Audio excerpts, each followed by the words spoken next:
Hi there, welcome. Thank you so much for joining us today for this WiCyS webinar. We're so proud to be having it hosted by Champlain College, a WiCyS strategic partner of ours.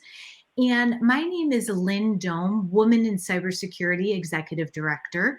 We often go by our acronym WiCyS, WiCyS, and it's pronounced WiCyS like we sisters, because that's exactly what we are. We are a cyber sisterhood. We're a nonprofit that is member-based and proud to have over 5,200 members all throughout the world. We have representation in over 70 countries and have 43 professional affiliates in Africa, Australia, Canada, France, India, Pakistan, the UK, and all throughout the United States, and also have over 150 student chapters as well. Our mission is to recruit, retain, and advance women in cybersecurity, and we do so by creating opportunities. So we have our online member forum. We have many different skill development training programs, our newsletters, webinars. We have scholarships, grants, and awards for our conference that's coming up March 17th through the 19th in Cleveland, Ohio, but also for many other conferences as well.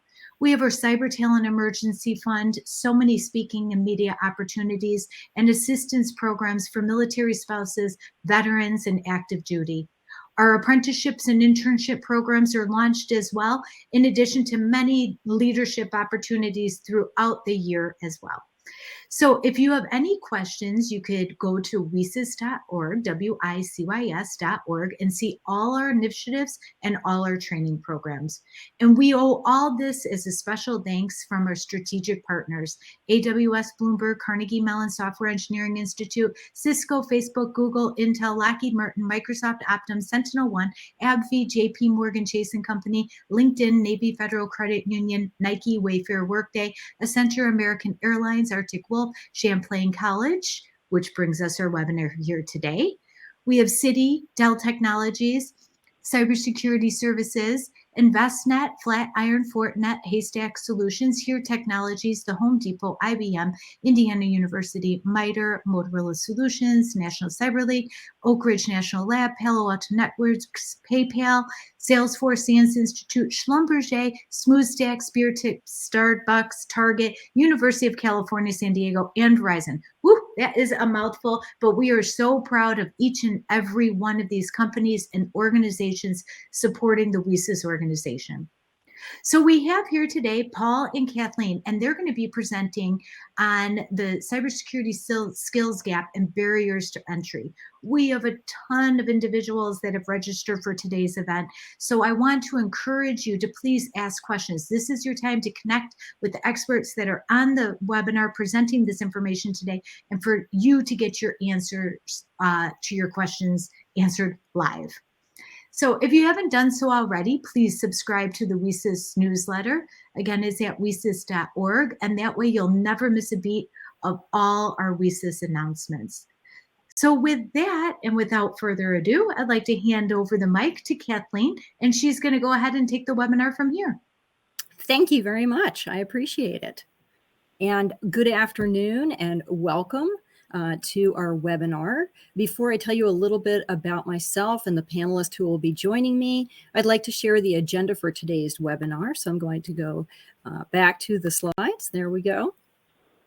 And first, what we're going to be doing is talking a little bit about cybersecurity and our survey. And our barriers, of course. We have the barrier 1, which is our high expectations of prior training or experience. Our barrier 2, lack of diversity and inclusion. Barrier 3, our toxic work environment.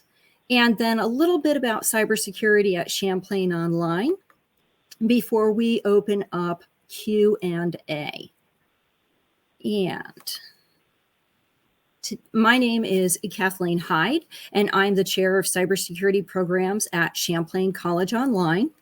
I'm also the program director for CCO's Master of Science in Information Security, which has concentrations in operations and in management, as well as several other programs, including our undergraduate degree program in computer forensics and digital investigations. I'm an assistant professor and I teach the War Games capstone class. And I can be found when time permits, blogging at thecyberchair.com. And today I'm being joined by Paul Ericksen. Paul is an executive recruiter with AT&T who has demonstrated consistent success in finding highly skilled candidates for specialized talent requirements and areas through a multitude of traditional and non-traditional sources. And these include applicants for managed security, cloud, and big data. And Paul, you have also identified labor market trends, technical hot skills, and competitive data for strong partnering with enterprise-wide clients on talent requirements across multiple emerging technologies. I also understand you've been called a talent whisperer, and I was wondering, Paul, as I welcome you, if you could share a little bit with us about what being a talent whisperer means. Thank you, Kathleen. And I have to say, I appreciate the introduction, and to the audience, I appreciate this opportunity to share what I'll say is some encouragement as we look at the barriers. There are barriers, but there's plenty of encouragement to be had on getting over them, under them, around them, or through them. As far as that whisperer comment, that was an executive at AT&T recently that said that. I was humbled to receive that compliment. And as you and I discussed, it didn't happen overnight. So I'm going to take a minute and share a little bit about my career. I started out very early in my career, my young 20s, owning my own consulting firm with a few business partners. We found executives for high-tech companies. We were headhunters. After 5 years, I felt like I could do that forever, but I wanted to get the experience of a Fortune 500 company, made an alphabetical list of the best companies in the world to work for, and AT&T was literally the first company on the list, got interviewed and hired. And I thought I'd be here 3 years, maybe 5 at the max, but what I found was an environment that really embraces lifelong learning, and the excitement of our startup with the balance sheet of a Fortune 10 company. I didn't come in as a recruiter. I came in through technical sales and marketing and ended up in Bell Labs. So I was a Bell Labs employee working on go-to-market strategy for emerging technologies. And I'll point out, at that point, I only had a high school degree. So I know today we'll probably talk about degrees and certifications, but what I did have was a passion for learning, and it was really ignited at AT&T. And I learned just enough to have something to offer, I guess. And it was like the more I learned, the more I found how much I didn't know, which I guess is that imposter syndrome that comes up so much. But anyways, I had a career in technology with AT&T, and everything I touched had a security element to it. So for my learning path, I chose to continually learn. It was before we even called it cybersecurity, learn about security. So I earned my CISSP, and I got a master's in cybersecurity, and all of that served me well. And then 6 years ago, we set up our own headhunting firm inside of AT&T, externally focused. So AT&T has many corporate recruiters that do a great job. Sometimes there's positions that might need a headhunter's help, and that's where I get involved. And I think that's where that whisperer comment came in. I find I listen a lot, and I connect the dots between what a candidate's looking for in their career, and in parallel what that hiring organization is looking for, and then try to connect the dots. And that's where that compliment came. So thanks for asking. That's a fantastic compliment to receive. And also, I must say that since you and I have been on a panel before together, so we know each other a little bit, that it certainly is applicable. So I would definitely agree. Thank you. So what I want to do next is I just want to talk a little bit about the cybersecurity landscape in 2022 and beyond. And the reason for that is I think it is important that we set the stage before we jump into the survey and the barriers that were identified in the survey. And so what does the cybersecurity landscape look like for this year and beyond? And I have to say, I love this graphic of the cat and the mouse, because that really does kind of symbolize what it is that we deal with within cybersecurity. So we have the cybersecurity professionals, and then we have the people who are breaching our defenses and exfiltrating data and things like that. So, and it's a cat and mouse game. As we develop more tools, the tools are utilized for attacks. But what does that cybersecurity landscape look like? Why do we need the cybersecurity professionals that we do? Well, for those of us who work in the industry, some of these quote unquote predictions, they're probably not going to come as a surprise. First, what is expected in 2022? Well, many cyber industry experts are predicting an expansion of ransomware attacks. This expansion is going to cause even more disruptions than what we've seen in the past. Ransomware as a service enterprises are on the rise. So selling ransomware as a service that somebody can purchase. And that's creating competition. And that competition, it means that we're starting to see conflict among the threat actors who are involved. Ransomware is also going to be used more against the supply chain. More disruptions to the supply chain, of course, are going to cause more issues for corporations and consumers. Also, it's expected there will be increased interest and involvement in cybersecurity by the government. Along the same lines, it's expected we'll see an emphasis on operational technology and the security of critical infrastructure. I know for me, as I was thinking about preparing for this webinar and I thought, oh, critical infrastructure, I was instantly reminded about last year's attack on Colonial Pipeline. Of course, as we continue to outsource and make use of cloud products and services, we're also introducing third parties into the mix because we're not hosting a lot of those ourselves. We're using third parties for that. And so it's going to become necessary, it actually is necessary, to ensure the cybersecurity of the data that's in the cloud and that we're entrusting to those third parties. And it seems like there's no slowing down this explosion of the Internet of Things. IoT devices are everywhere, and that's because they make our lives easier. They make things more convenient. They're also being used to automate processes and more. Now, that doesn't mean that they don't come with no vulnerabilities. They, of course, have vulnerabilities. And so looking forward this year and beyond, we can expect that attack surface to continue to increase.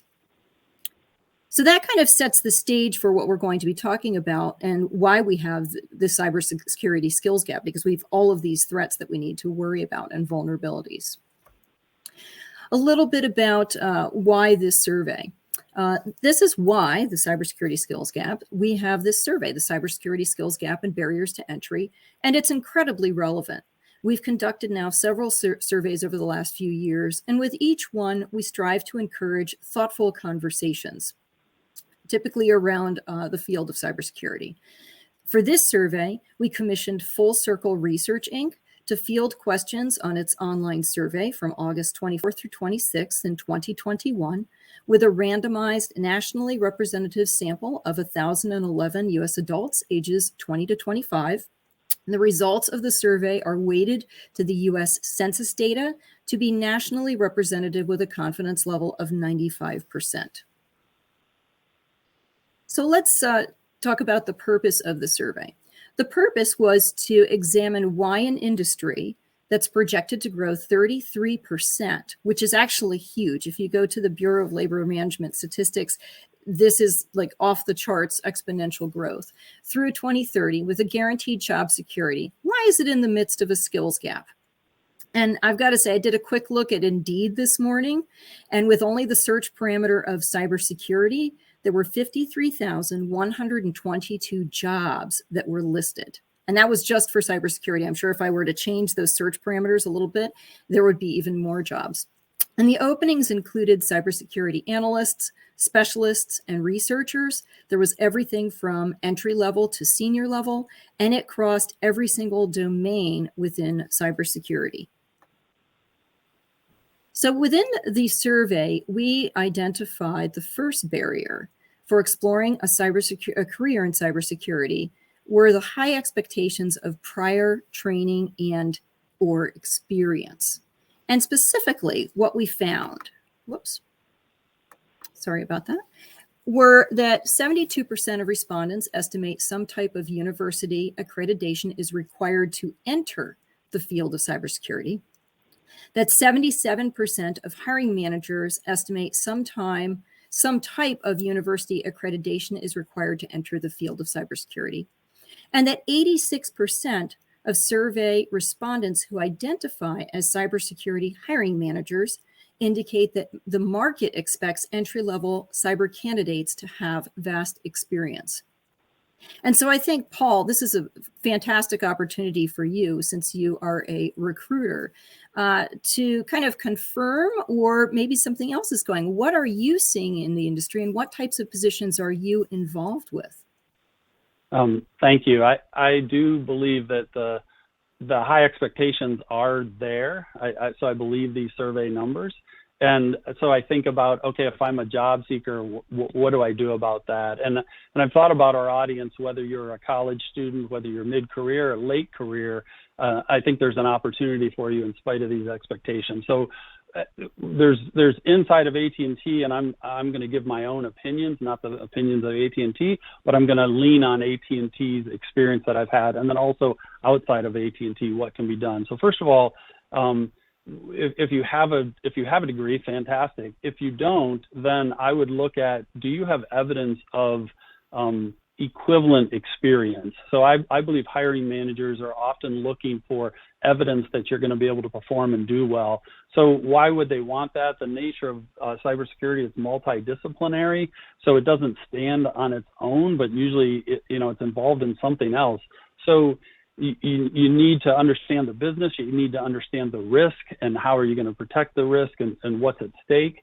So inside of AT&T, what we do is we have a tool called Career Intelligence. And so someone might come into AT&T like I did, and I didn't have any cybersecurity experience. And if I want to look towards my next job, this tool will enable me to see jobs, see what I'm interested in, and then what does it take to do well in that job. And then it creates a competency-based curriculum for me so I can effectively train for that job before I'm in it.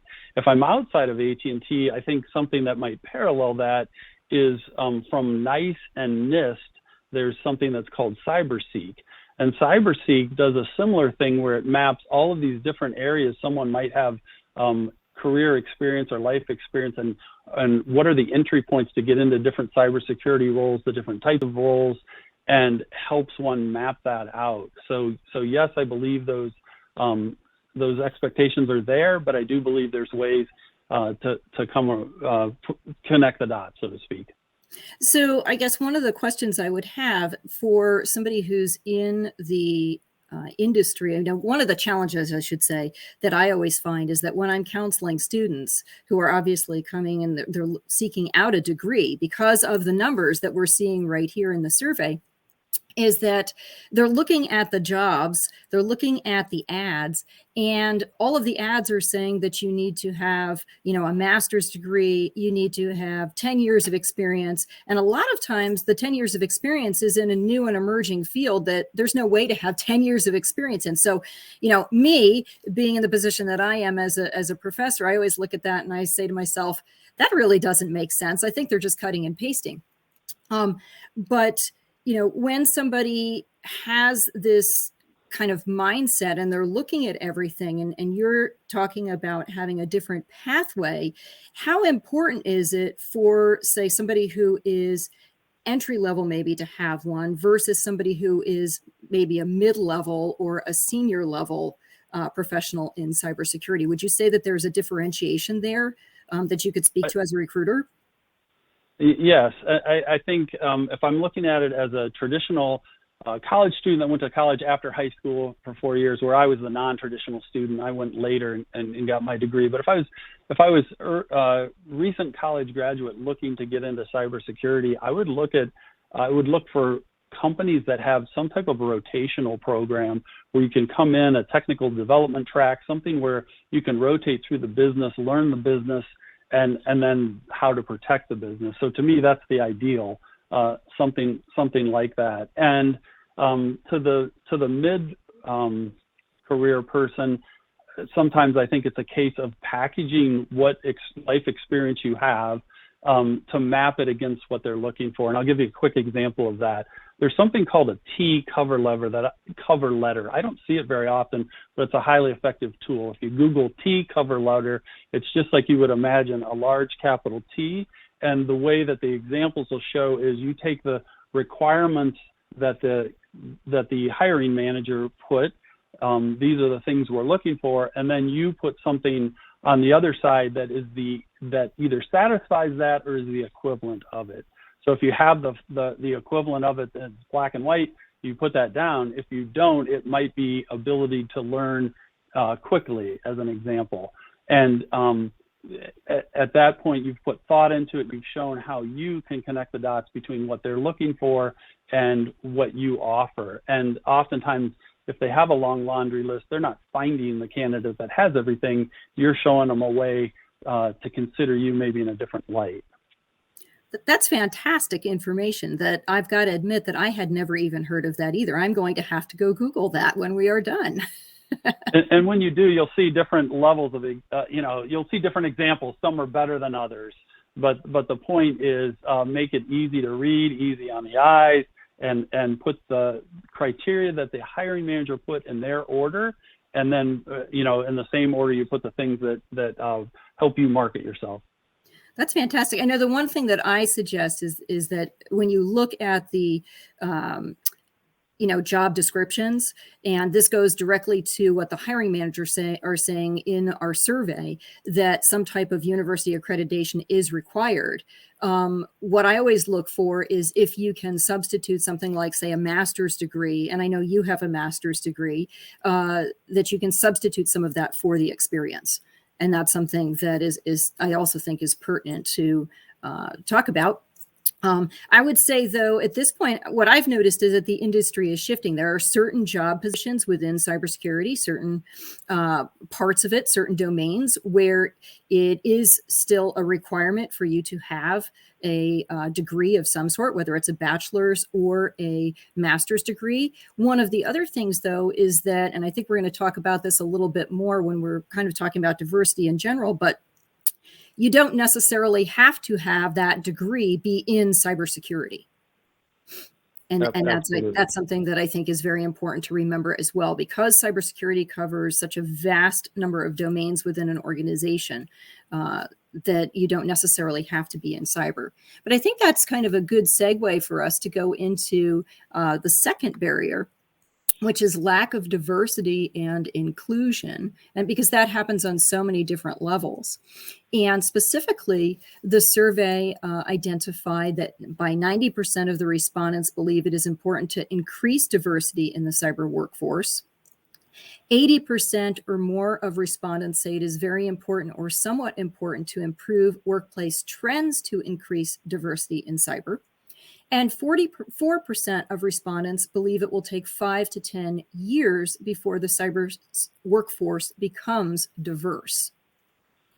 And I know when we were talking about this before, one of the things that I've kind of always found interesting, and it's because I'm a woman in cyber, is how much it takes to move that kind of the arrow on the dial, so to speak, to move that and add women to the cybersecurity workforce. When I see 44% are saying that it's going to take 5 to 10 years, and I think of where we were when I started in IT and then moved into cyber, and that's going back a ways. We'll just call it the late 1990s. I've seen so much happen in the field, and that means women in tech, also, members, marginalized communities, and just diversity in general in technology and cybersecurity. There have been so many different efforts around that to attract different talent. And yet for women, we've only increased those numbers to about 20%. And so that was the number that resonated with me, was that 44% of these. And I'm wondering, Paul, what resonated with you from these numbers in the survey? This is an area that I'm very passionate about and could talk about at length. So feel free when it's time to move on to the next barrier to let me know. But a couple things. The perspective I bring, obviously, as a man, I have 3 sisters, have 3 daughters, but I'm still a man, right? And I have my perspective as I've gone through. And so I'll just give you a quick example. At AT&T, most of my bosses have been women. I would say more than half. And AT&T publishes an annual report on diversity and inclusion, and we also hand out awards. They're earned. And Todd Waskalis, who runs he's the vice president for cybersecurity consulting, received the award. And then as a follow-up to that, they have at least a dozen women that they've interviewed and that are in cybersecurity today doing meaningful work, very cutting edge work, and it talks about their story. How did they get into cybersecurity? What advice would they have for their younger self or for others? So I'm really fortunate to be at AT&T that has about 60 years of diversity and inclusion. But interestingly, when I got hired into AT&T Labs with a high school diploma, I looked across the desk at the vice president, Tanya, who hired me, and I knew it didn't feel right. I didn't feel like I looked like the other people in there. I didn't have the degrees. I didn't have the patents. And I said, Tanya, first of all, is it official? Am I on your team? She said, yes. I said, why in the world did you hire me? And she said, diversity. And this is in the 1990s. I said, what are you talking about? She said, diversity of thought. She said, we have to reflect our customer base, and you reflect the Midwest business owner. I don't have anybody on my team that has that perspective. So it's really diversity and inclusion. Your voice matters. You need to speak up. So that was when my eyes became open to it, and every day since then, I think about it. So I'm fortunate I'm in AT&T, and it's a part of our fabric. But what if I wasn't in AT&T, and what if I was a woman or person of color or some other marginalized group? What would I look for? I would look for a company that has people that look like me at that company, people that I can talk to and find out what's their experience like there. And I would seek out mentors, and then as soon as I'm able, mentor others in that area. And what I found is people are really eager to help others. And so I just offer that encouragement to there's things like the Diversity Inc. 50, and there's companies on that list. And I'm certain, without looking at the list, every company on that needs help with their cybersecurity. So why not, if I'm looking for a company that values diversity, why not go after companies on that list or similar lists? That's the encouragement I have. I don't think there's a company that isn't looking for somebody in cyber. And but what I find most interesting is that when we say cyber, I keep mentioning the cyber domains, but for me, I don't think of cyber as only just I'm going to be doing vulnerability scans, or I'm only going to be a penetration tester. There's so much more to it. When you start thinking about every part of an organization that has to deal with risk management, every part of an organization that is using data, it's creating, it's collecting, it's storing, it's managing, it's even deleting and getting rid of data. There are compliance issues. And I think a lot of people don't remember that that's part of cyber. And so when I think of cyber, when I think of diversity, I think of just the mix of people that we need to be able to bring all of the different skills to the table. And that means that we need women. It means that we need people from marginalized communities. It means that we need all of those different thoughts, the richness of our society, because that's really what the people who are doing the attacking are going to exploit. If we all think the same way and we all do the same thing, and we can't think outside of the box, that's where we really run into a problem with our cybersecurity. That's what makes us vulnerable. And so I don't know if you have any comments about that, but I know that for me, when I think about like the what you need for a degree, and I have this happen a lot with students who are coming into our master's degree program, and they say, but I don't have a degree in cybersecurity or forensics or even IT for my undergrad. And I say, that's okay, because more likely than not, there's a place for you within cyber. Totally agree. And to your point on the groupthink is the enemy, and you articulated that very well. And I almost like snowflakes. I feel like, in some sense, no two paths are exactly alike into cybersecurity. And I just, again, offer that encouragement wherever you're at, whatever point you are in your career. If it's something that you truly desire, there's a way to get into this field. The field needs you. Do you think that there's a way that we could increase diversity? You know, when I look at that 44%, I'm thinking to myself as a woman, what more could I do? I mean, I always think that mentoring and encouraging young women and girls to think about STEM careers is something that I can do. But do you think that there's something more that we can do as an industry or that organizations can do to promote diversity? Well, you touched on a couple things. One is at an early age, there's reports that show if you introduce the topic to females earlier, they tend to stay with it longer. Now, I think we're going to come to this topic later, but there's also this notion of retention, right? You enter the field and you want to stay in it. How's the environment? So I think there's a lot that can be done. There's more that can be done, certainly, but there are a lot of initiatives underway right now to your very point, to touch different people from different groups at different points in their lives. I think that we've come to the point where we probably should go to barrier 3 because we're kind of hitting that topic in a roundabout way. So why don't we do that? So barrier 3 that we found in the survey was identified as a toxic work environment. And so what exactly did we find as a result of the survey? And again, these are kind of the highlights of the survey. We had other findings as well. These were specifically picked to highlight for today's webinar. But 44% of respondents likely to pursue a career in cyber say that toxic work environments impede their decision to explore cybersecurity careers. And then 81% of respondents feel toxic work environments would prevent them from exploring a career in cybersecurity. And 90% of respondents who work as cyber professionals or cyber hiring managers rated toxic work environments as very important or somewhat important to improve increased diversity. And I've got to say that I found these numbers a little bit surprising, but I'm going to hold off on what my thoughts were. And I'm wondering, did you find any of these numbers surprising? And can you provide any insight into why the respondents to the survey might have felt that they wouldn't explore cybersecurity careers? Well, I try to put myself in the other person's shoes. So if I'm a respondent that's not in this career yet, and someone asks me if it's a toxic work environment, would that impede your interest? I would say yes. If it's toxic, I would be less interested. So I think the first two are talking about respondents that are considering going into the field. So the one that I want to jump to is the 90%.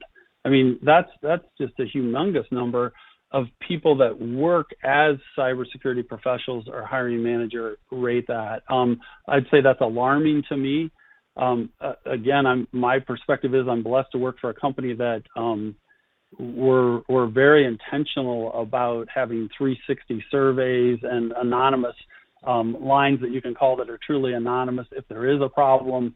And so it wouldn't be tolerated, but that number 90% is just so high. And where I see some evidence of that is I don't post a ton on Twitter, but I read a lot on Twitter. And I do see a lot of people on Twitter talking about toxic work environments.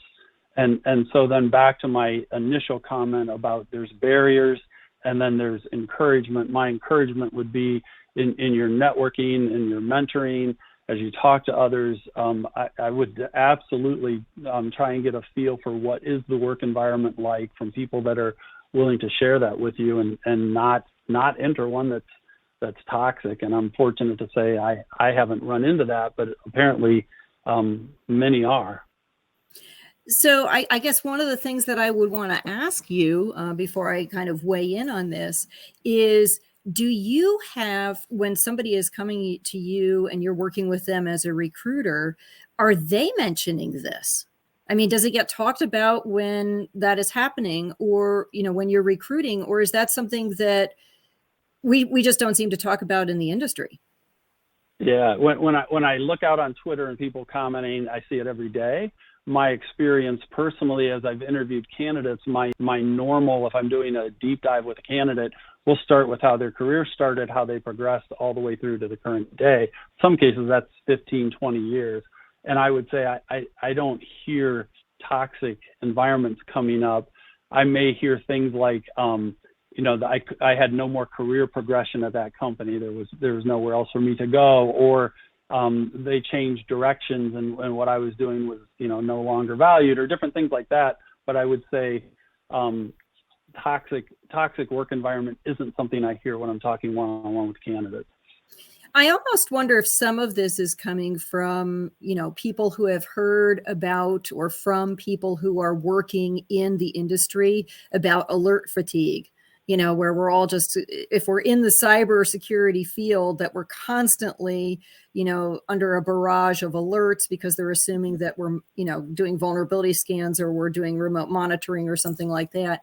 And maybe some of it is coming from that, is just being tired, and some of the old perceptions about what the field is, such as, you had to, and I'm going to date myself here, that you had to carry a pager 24/7 and things like that, that those aren't necessarily true now, because we have automation, we have new tools, we have new ways of doing our work. We, have artificial intelligence that we can use, different software. Of course, we have the cloud.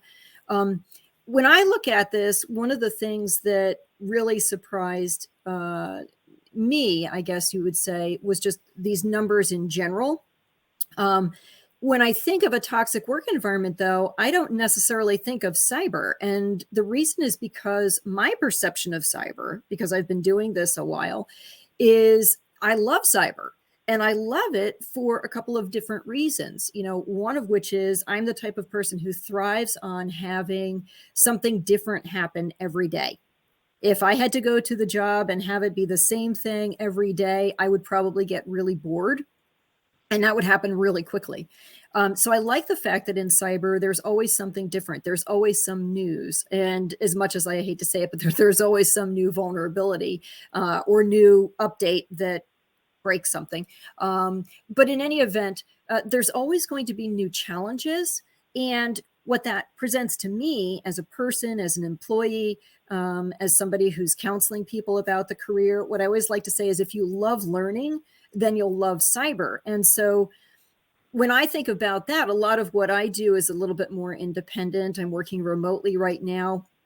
And so I don't see this as a toxic work environment. I think there are challenges definitely within the field, certainly in with respect to diversity, but I don't think that there's necessarily a toxic work environment. I'm almost wondering if part of it is perception, that people perceive it, and this is becoming a it's just being perpetuated. That we saw the cyber came from IT, where everything used to be a help desk problem, and we're kind of carrying through that thought process on cyber. And I'll just say, if the word toxic wasn't on the screen and you asked me, free form to describe it, that word wouldn't be in my top 100 that I would use to describe the environment. I found people in cyber very helpful. In fact, I'm going to mention one. I've never met him, but there's a gentleman named Dan Mischler. And the only way I know him is because his content's so good. And so I would encourage people, it's Miessler. Check out his blog, and blog's understating it. He has a ton of material, including cybersecurity, how to get in, entry-level jobs, more advanced jobs, and a lot of great content. But the reason he came to mind as you were talking is I found people like Daniel who want to help others. They're excited about what they've done, and they want to pay it forward. And I would say that's the culture that I've seen in cyber. As you were talking, I was looking at these numbers on the screen again, and that 81% just kept kind of screaming at me a little bit. And it was that, 81% of the respondents felt that a toxic work environment would prevent them from even exploring a career in cybersecurity. And so I'm wondering, we're doing the webinar today. We're shedding light on this. We're going to be answering questions in a little bit about it. We're obviously trying to encourage people to come into cybersecurity because we want to see that skills gap be diminished. But I'm wondering if there's something that we should say, something that we could do that would kind of alleviate that make them feel more comfortable about wanting to come into cyber. And I'm not sure what that is. I don't know what more I could do. And I'm wondering, should organizations or can organizations be doing more to promote cybersecurity as a career? Yes. And so my experience, and I'll go back to my employer, we're shining a bright light on different people in cybersecurity and what their experience has been, and all sorts of different types of people fit into that. The one thing you mentioned about the alarm fatigue, that's an interesting thought. And if we take the dozens of different types of jobs you have in cybersecurity, if your chosen area is incident response, pretty high likelihood on Friday night, Saturday, Sunday, and on holidays, you're going to be busy. But I think people that are in that discipline realize that. So you've presented some interesting thoughts, and I don't have a silver bullet on how to drop that 81. Oh, darn. I was hoping you did. Because I think that's something that in the industry, certainly the organizations that I speak with who are looking to hire people, that would be something really pertinent to them, because if that's one of the barriers to having people even explore a career, it means that we have a large number of people who just simply have dismissed a career in cyber for some reason or another. Maybe it's because they don't have a degree.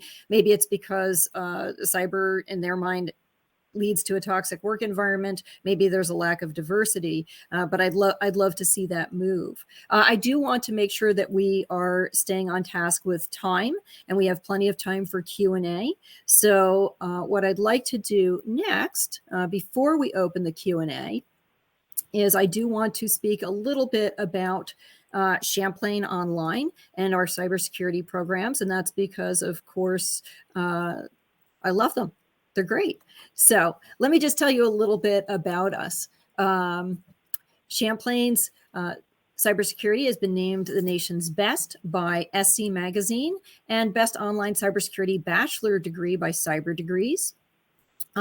Champlain is also designated a National Center of Academic Excellence, and as well a National Center of Digital Forensics Academic Excellence. We also offer let me advance the slide here.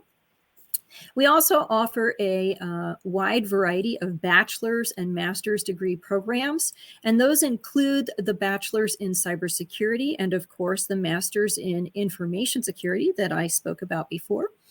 And as well, Champlain College Online offers undergraduate and graduate academic certificate programs, including a new digital forensics and incident response certificate that is part of our also newly launched Master's in Information Technology degree. And so now what I would like to do is I would like to open up for questions. And I see that we've got quite a few here in the chat where you've entered them into that. And so I'm going to just start off by taking a look at these and throwing them out there so Paul and I can respond. So we have, hi, I have a question about resume writing in a way that is more attractive to recruiters. What is the strategy called, which was earlier mentioned? I missed it. And I think you said that was a T letter. Is that correct? Yeah, T as in Thomas cover letter. So in terms of resumes, my personal preference is always chronological. Sometimes people try and do functional, and my perspective is it's really difficult to try and figure out what they did when they do a functional resume. So personally, I like chronological as it relates to resume, and then optionally with the resume, I like the T as in Thomas cover letter. And the T in Thomas cover letter basically takes the things that are the bullet points in the job description, lists those in one column, next to them lists something that the job seeker has that either directly satisfies that need, or maybe a way like, willing to learn quickly or something if they don't have it. But it helps, I'd say it this way. If I'm a job seeker, I could look at a job description, no matter how they order it, and in seconds, I could look through and say, oh, I've done that, I've done that, I've done that, I've done that, and I know it. But the hiring manager who's looking at 100 resumes, she might look at my resume and not be able to connect those dots. I'm going to do that for her by doing a T cover letter, and it may be a cut and paste exercise where I'm taking things right out of my resume. Maybe they're a little briefer, and it shows you this is what I did or will do that meets that criteria, so that you can feel great about hiring me. So I have another one. This one would probably be really good for you too. As a pharmacist who is a sales manager, which domain in cybersecurity do you advise I can fit in easily? That's a really interesting question. The writer was a pharmacist and a sales manager. A pharmacist who is a sales manager, yes. Which domain in cyber? Wow. Yeah, so I would say a company like AT&T or other companies that are providers to different vertical markets. Medical, cybersecurity and medical is huge, and I think the credentials that you have by being a pharmacist and what you went through to earn that, that degree and that title shows you know quite a bit. And even so, I think you would have credibility day one in a medical community beyond something that I could have or others that don't have that. So I would say a sales opportunity selling to the medical vertical seems like it would be a natural for you. And also, if you've got the intelligence and the determination and persistence to get where you've already got, I'm sure you could get into other disciplines of cybersecurity as you get in and see this area looks interesting or that area looks interesting. I hope that helps. And I think that comes down to if they were interested in moving beyond sales, that's where you really need to do that kind of skills assessment. And what I always recommend is take a look at different job postings that interest you, and then drill down into what the qualifications are.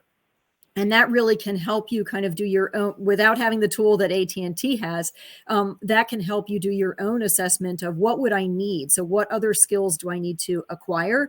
If you wanted to go into specifically being a pen tester for hospitals or something like that, which would be quite a jump, but it's not that doesn't happen.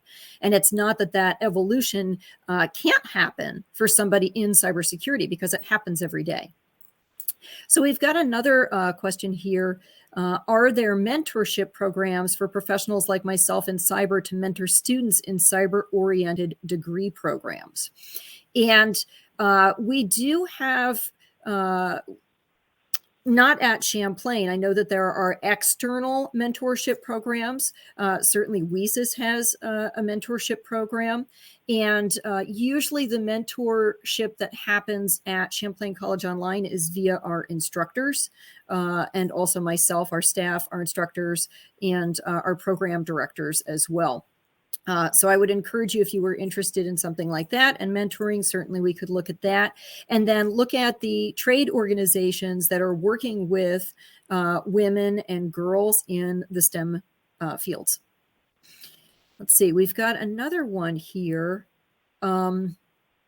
which is, I have a master's degree from Regis University, but it's not in cybersecurity. Are there valid fast-track programs to attain skills to move into the field? There are many boot camps in the market, but is that enough without day-to-day hands-on?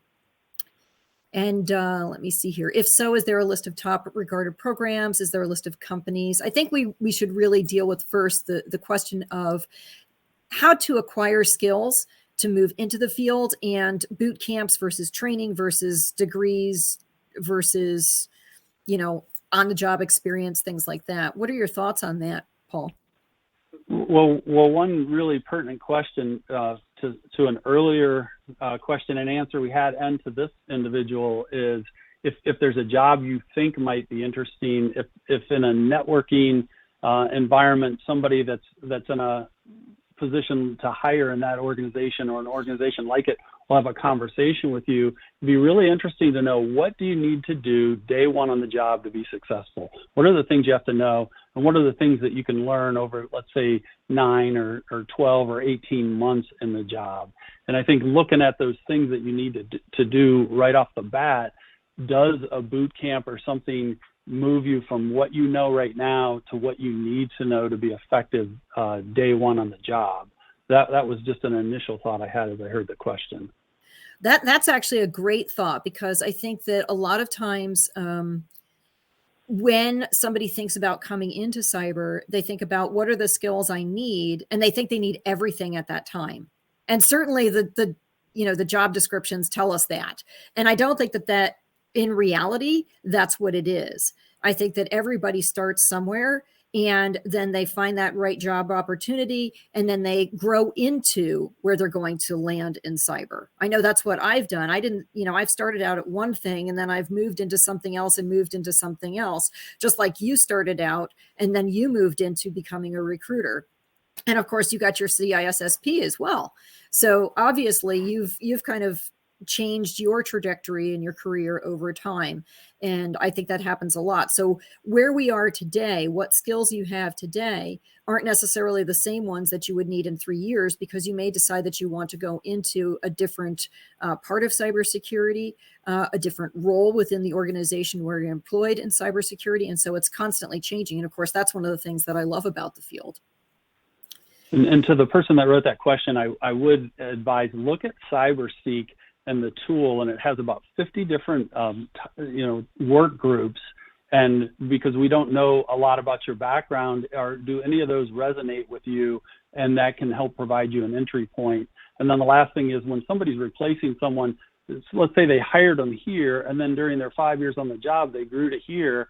Sometimes the hiring manager wants to replace that person at here, and we got to back it up and say, wait, where did you hire them at? What did they have when you hired them?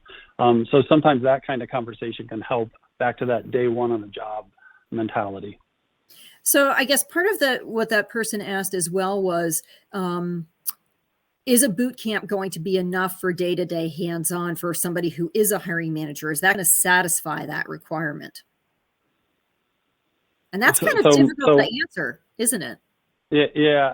My experience has been boot camps are really effective at helping you secure a certification. So you could go to a boot camp that's going to help you with ethical hacking, or to get your CISSP, or whatever the certificate is that you want. But the likelihood that one boot camp would map directly into a role, I'd want to see more on that. And it might depend a little bit on how much did that person bring to the boot camp. My experience has been a boot camp just in and of itself, I don't think would prepare somebody necessarily for day one on a job. And I also think it depends too on what you're looking, what the organization is using for tools. So if you're going to a boot camp to use a specific tool, that could be very, very helpful, but it also can be limiting unless you're using an industry tool that has broad appeal, and you're going to be able to market that skill to a lot of different organizations. We've got another one here. This one might be a good one for you, which is, what is the best way to switch to cybersecurity team within one's current company? And I know this happens a lot at AT&T, where people will move from where they are now into cybersecurity. The formula that I've seen for success: do really well at your job. Then approach your leadership and let them know what your ambition is. This is what I'd like to do. Can I get your support? Can you sponsor me in this effort? And I feel like doing well in your job, getting support of your leadership can go a long way towards helping you move. And it's not always linear. Sometimes it's lateral, but to make that move into an area that you find interesting. And I think successful organizations take pride in their people advancing, after they've done well at the job at hand and moving on somewhere else. So I think support of your current leadership can go a long way to help you be noticed and accepted and welcome into another group. And I would add too, that if you have the opportunity, and I've seen this happen with some of our students, where they're working in a large organization and they want to move into a cyber role or something that is more cybersecurity based, whatever the structure is of the organization, they will do an internship, So you're working in one role and you're doing an internship within the cybersecurity group. And when you do that, it helps you establish a rapport with those in the cybersecurity group so that when they do go to hire and they're looking to hire internally, they will look to you. And I know several students who have had that happen where they've done either an internship or they've been, going and working with the cyber group. And that's helped to them to make the transition because ultimately they wanted to be in cyber, but they were doing something else. Maybe they were in sales, maybe they were in general IT. They wanted to move in cyber. That internship, building that relationship really made the difference. And Kathleen, you triggered a couple different thoughts. I'll be brief. One is sometimes there are formalized rotation plans, and those are ideal. And then also job shadowing. We definitely have that where there's an opportunity to go job shadow someone in that job and see how does it feel like to be in the trenches, and sometimes that helps you get exposure as well. That's great. And I would add this too, since we've been talking about barriers, that if you are in an organization and you keep approaching to, the organization and asking for, what can I do? How can I advance? I want to move. And you just keep hitting roadblocks. It may be time to look for a different organization or to upskill yourself so that you can then go to an organization where you have that good work environment, you have an opportunity for a diversity, and you are embraced and your skills are embraced. Now we're getting down to the wire. I know we've got about another, I believe, 4 minutes. So we'll go through as many questions as we can. We've got another one. Sorry about this. Apparently my focus is not working. I have a bachelor's in psychology and a minor in mathematics. I have been recently exposed to cybersecurity world, and I'm wondering how I can get into it. And I think this goes to somebody who is, not necessarily in cyber, but they've got those skills that are kind of around cyber and could be used. So I always would say, first look at the domains, and see where you would maybe use your skills and what you would want to do. Do some exploration.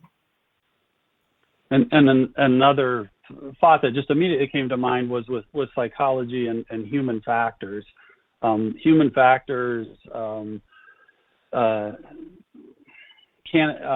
sorry, I'm blanking on the word. I want to say a candidate experience because I'm always thinking about candidates, but user experience. So there's a lot about design and the psychology of design, and that can relate to security products and services.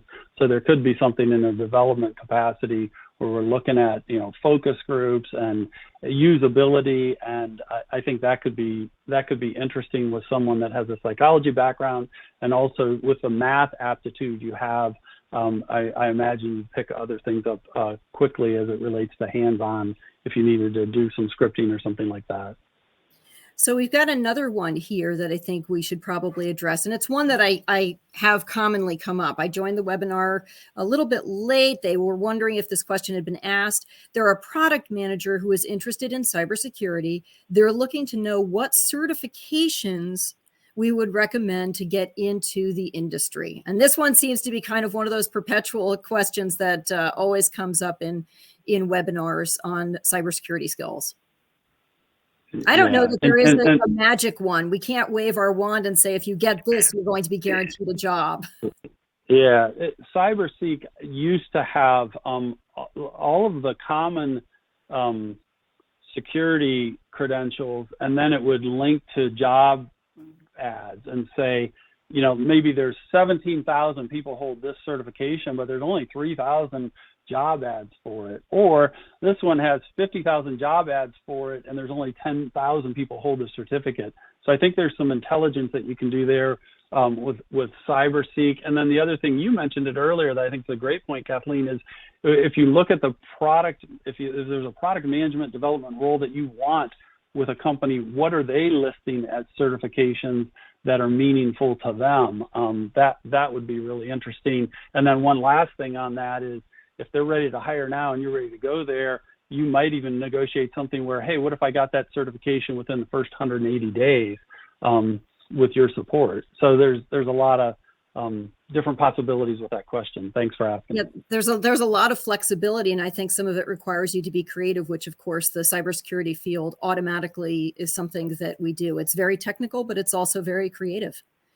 So I see that we are at 3 o'clock, and so I just want to, let me do this. I just want to thank everybody for coming and spending some time with us today. I know there were some great questions we didn't get a chance to. I'll see if there's a way that we can address those for those of you who asked them. And I wanted to leave you with this final slide. If you want to stay in touch, you can certainly reach out and reach us at Champlain College Online. And thank you, Paul, so much for spending this time with me. I greatly appreciate it. And you were a wealth of information. And I think this was fantastic. And I thank you again. You are a wonderful whisperer. Thank you for having me.